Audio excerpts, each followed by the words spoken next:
Today we're going to learn how to use the Braw Tuner here to get your chanter in tune. Stay tuned.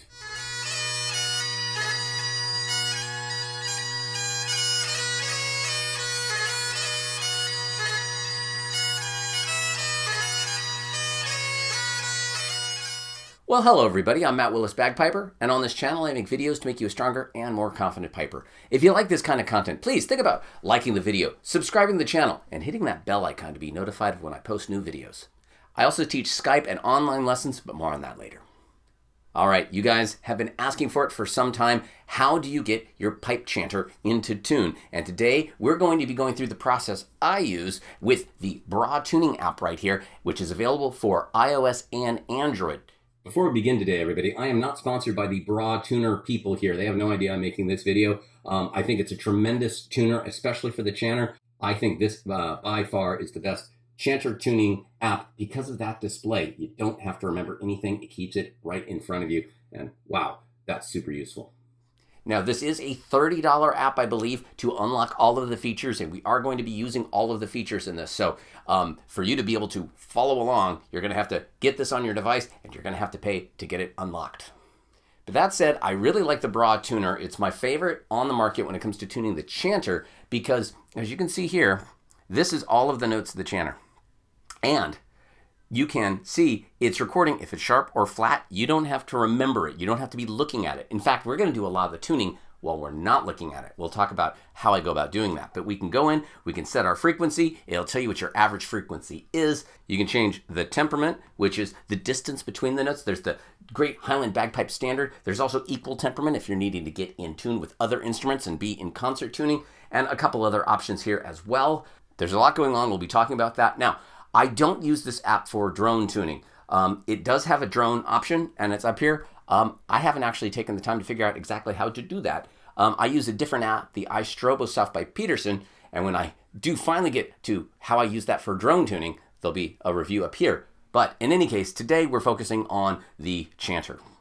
And more specifically, I'm going to be using my Infinity Hardy B-flat chanter today because I actually have an event tomorrow and I want to use this chanter, and I just took all the tape off of it to do some photos of it for the video that there'll be a card for up here, and I need to retune it for tomorrow. I also currently have a Melvin B-flat reed. Again, card up there for my review on these Melvin reeds. This is the very EM1 that's easy medium that I used in that video and was kind of gushing about. I'm excited to see what it's going to be doing here. You can see I've already been playing around with it just a little bit.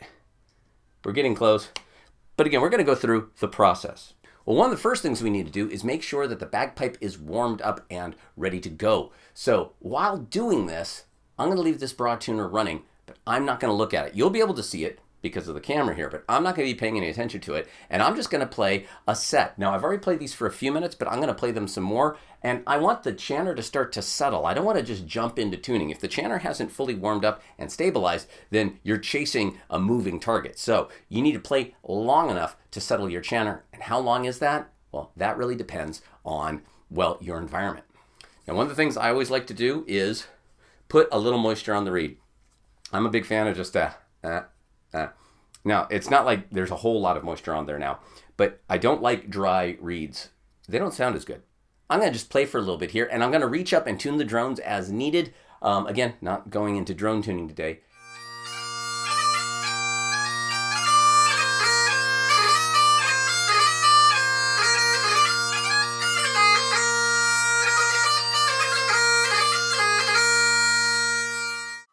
Okay, so I'm coming in here.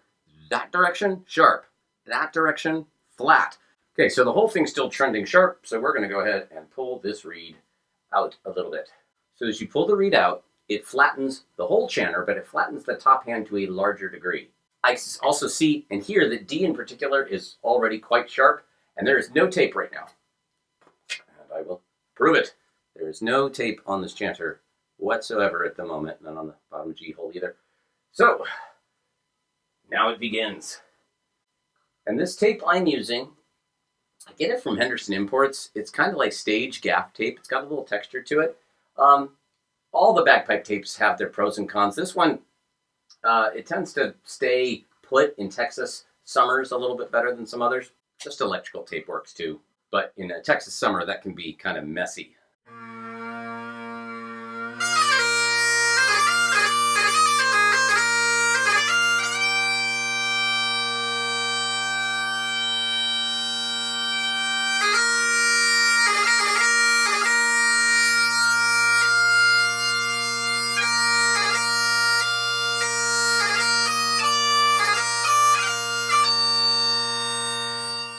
So right there, that's what I'm talking about, that when you pull out the reed, it flattens the top hand more. The bottom hand was still just a bit sharp, but that top hand, that high A, was super sour. It wasn't even registering. So pushing it in to bring that A in particular in, because there's not much you can do with flat. If the note is flat and there's no tape on it, then you could scrape the chanter. No, you couldn't scrape the chanter. Don't be altering your chanters. Leave that to a professional. You won't be seeing me make a video on how to carve into your chanter.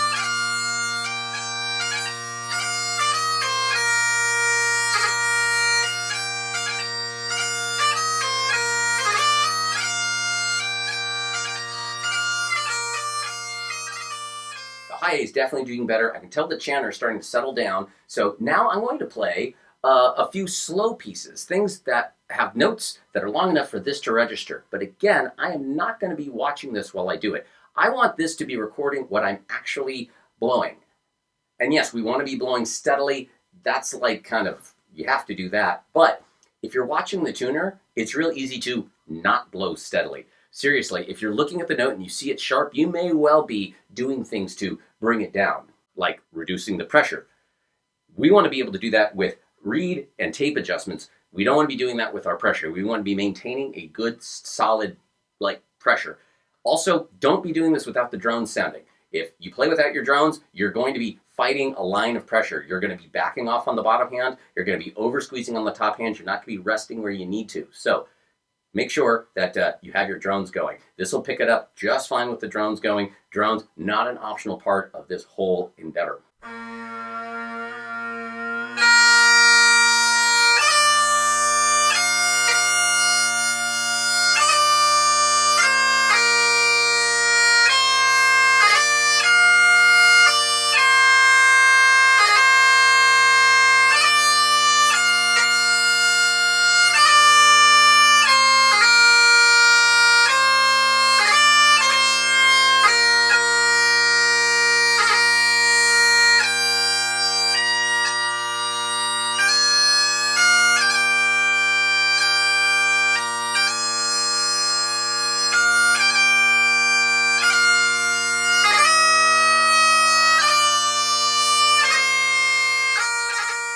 Okay, so let's see what we have here. We can see the high A is doing well, and the low G seems to be doing well, and everything else seems to be pretty sharp. So I'm going to start by putting a little bit of tape, well, in this case, on everything.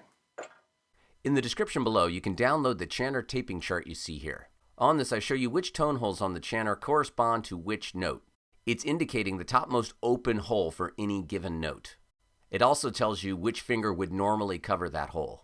Beginners tend to tape the wrong hole. For example, on high G, you may well think about taping the A on the back because that's the one your thumb is covering. But if you think about it, that tape's not going to affect the high G because, well, the thumb is covering it. In the case of the high G, you need to cover the top portion of the topmost hole on the front of the chanter, the one that your top index finger would normally cover. The more of the hole you cover, the worse the overall timbre or tone color of the note will be. It can also lead to squeaking. And when taping low G, add equal amounts of tape to both sides of the hole. So when tuning the chanter, you're going to want to be applying tape to the top side of the hole. Applying tape to the bottom side of the hole doesn't do much. It still tunes the chanter, but not to any real degree, not as much as you're going to need, certainly. And the amount of tape I'm applying has a lot to do with how sharp I see the notes being. The sharper it is, the more tape I'm going to have to put on. I actually kind of like having a little tape on every hole. anyways, because if a note, again, is flat, I can, in the moment at an event, I can reach up and take it off and get it in tune.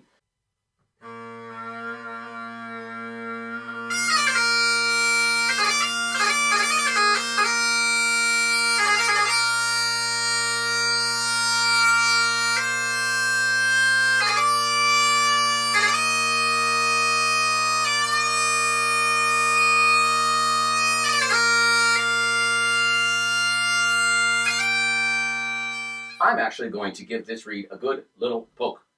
But before I do that, I'm going to show you a trick. So right now, it seems like the reed is seated about where I want it, but I'm going to have to take it out to give it a poke. And I want to put it back in where it is right now. So to do that, I take, again, just a piece of tuning tape. And if possible, I'm going to take that, actually tear that in half. This roll's been really nice to tear. They aren't always. Sometimes you need to cut them with scissors. But I'm going to take this piece of tape and I'm going to wrap it around the base of the reed exactly at the height it is now. So I'm kind of non-destructively marking where the reed is sitting. So you can see there that the tape is level with the top. So when I take it out, now I know exactly how far to put it back in. Okay, so we're stick it on there, and I'm going to work it down just a little. And let's see if that helped this high G any. I'm going to screw it down until it's level again with the top. Now I know it is pretty much on the same spot it was. At least it's really close.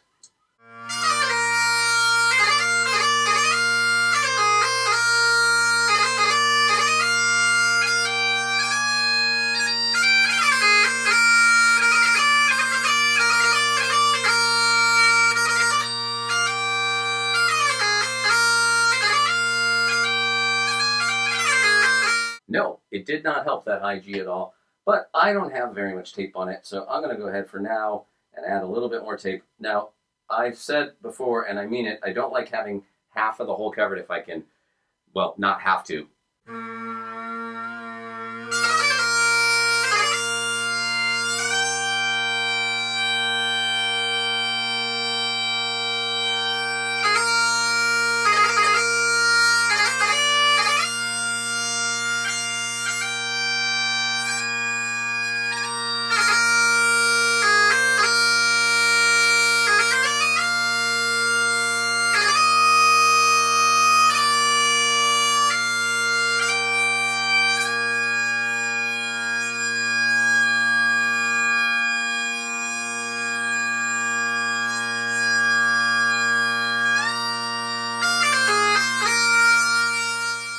So you can see here, it's coming in pretty nicely. It now just needs a little bit more tape on. It looks like maybe the high G still just a bit more, and low G is actually trending a little. Now in this case, I am choosing to be in bagpipe temperament, which again means the bagpipe is in tune with itself, but it would not readily be in tune with things like an organ. I'm doing that because I'm actually going to be playing both solo and together with the organ. And after discussing it with the music minister at the place I'm playing, we've decided that that's just fine. That if a few of the notes are a bit off, it's better that the pipes are big, full, and rich with the drones, and everything else when I'm playing solo. If I'm going to be playing exclusively with another musician in concert tuning, which again, not bagpipe tuning, concert tuning, I would actually be going over here to the tuning scheme selector and going to equal temperament. And that would actually reset everything on there so that it's in tune with a piano where all the notes are equally distant from each other. And that sounds a lot better. That said, the drones really don't work anymore. So you're either going to have notes that are pretty wonky against the drones, or you may well just want to cork them, probably internally in a way that, you know, doesn't make it obvious to your audience that they're not sounding. But if you're playing with something like a band or a full orchestra, they might not be heard anyways. It's a sacrifice no matter what you do. You're either going to have the drones and the chanter, and it's going to be rich and awesome, but you're going to be out of tune with some of the other members you might be playing with, or you can be out of tune with your drones, but in tune with them, or maybe even drone-free. There's not one correct answer, so deal with what you need to in the moment. All right, so that being said, let's keep playing a little bit, but you can see it gives you a check mark. Boom. when you're there, and we're getting really close. So, and again, if it was any of these were trending flat, I would be taking some tape off. And if the high A was still trending flat, I'd have no choice really but to screw that in, because I don't have any tape on the high A at the moment, but it's coming in quite nicely.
So you can see all of them are lining up with check marks. Now, that doesn't mean they're all perfectly lined up in the center. This is telling you it thinks it's good enough for what you're going to do. I can see here that it is overall in my warm office. It is currently 81 degrees and 49% humidity in here. So it's a little warm, but you know, it's Texas. I'm gonna go ahead and pull this reed up just a little bit. Again, give it just another wee blast here and see how we're doing.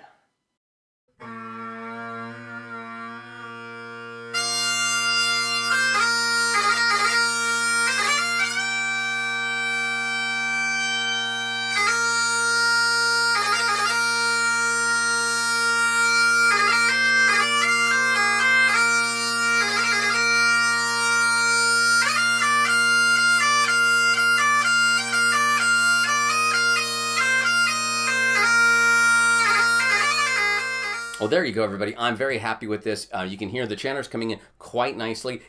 But let's say you wanted to use this tuner for another frequency entirely. You didn't want to be at 466. You want to be wherever your Chanter wants to be. Well, you could go into here and use current average. In fact, this is useful for me because it's saying my current average is 466.6 right now. I want it at 466.1 actually for concert B flat. I'm going to pull that out just a little bit more.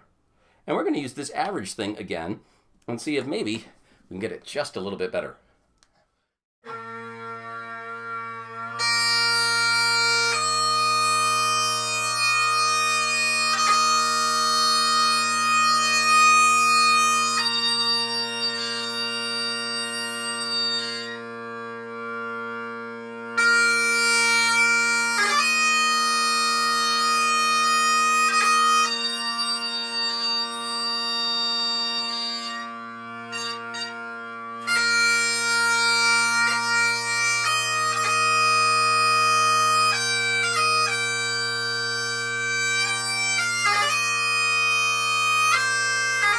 So for you and your Chanter, I want you to get this app, get it up and running, and once it's running, just play. Don't look at it, just play for a little bit. And after you notice it settling down, a couple tunes in, go over, hit the button where it says low A equals and a frequency, and then you could just go to use current average. I've actually gotten this down now to 466.3, so it's really, I got it down just a little bit, which is what I was looking for. But yours might say 482.4, might say 479.6. It'll say whatever it feels the average of the whole instrument as you've been playing it is, and that's super useful.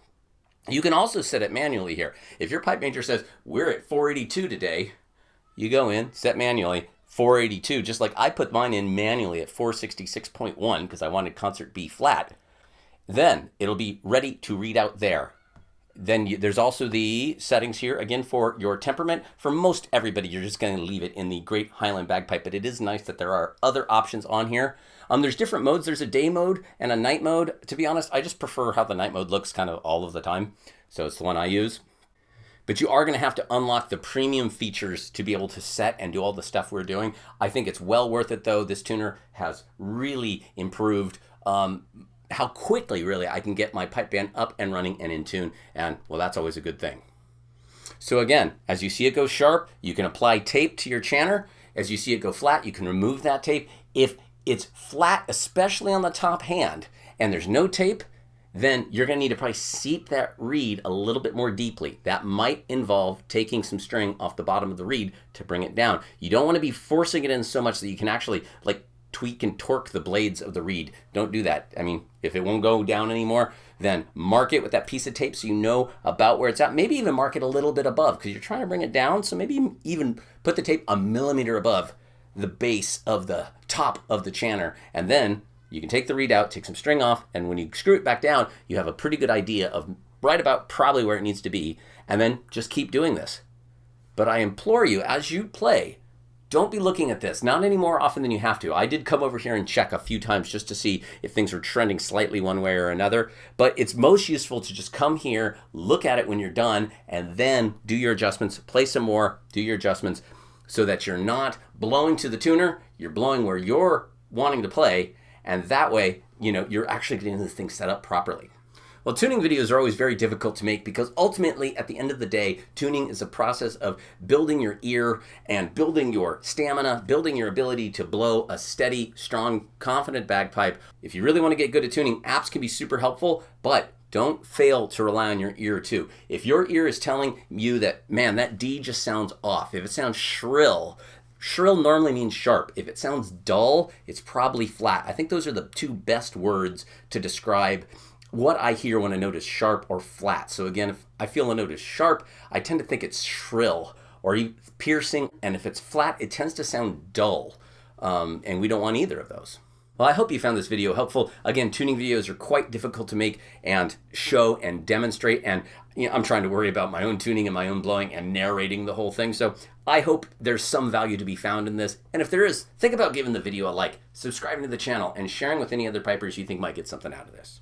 I also have a Patreon where as little as $1 a month goes a really long way to help support the channel. You'll see names of folks scrolling up from here. These are some fine folks that contribute monthly to help support the channel. It means more than you know, and I would love to add your name to this list. I also give Skype and online lessons. Go ahead and head over to www.mattpiper.com or email me at the address you see here, and we'll get you going. I'm working with folks from all over the planet, and I hope to work with you soon. I also have a line of Command Your Bagpipe merchandise with t-shirts and hats and water bottles, all sorts of cool stuff, hoodies. So go over there, look at some bagpipe merchandise, and let the world know that you command your bagpipe. All right, everybody, I'm Matt Willis Bagpiper, and until next time, cheers.